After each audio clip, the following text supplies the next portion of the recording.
Hey guys, welcome back to the channel. In this tech tutorial video, we're going to show you how you can insert images to screens of your app project on Uizard. So let us dive into this. So guys, you will need to navigate to your project, of course. Let me go with this blank project here on Uizard, here in the editor.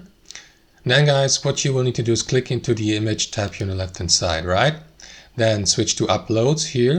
You can also go with images and photos from the library, but I will go with an uploaded image from my device. Click into this button, locate the file on your device. I will go with this example logo here for demonstration purposes.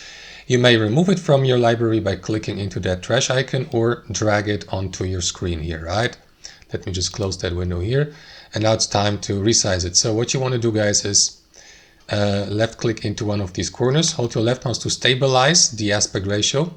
Because if I release a left shift, the aspect ratio can be changed, right? As you can see like this. So yeah, you can position it here and connect it with other elements and so on, and or components and so on and so forth, guys. That's how you do it. Thanks for watching. Hope you enjoyed it. Got some value from it, and we'll catch you later.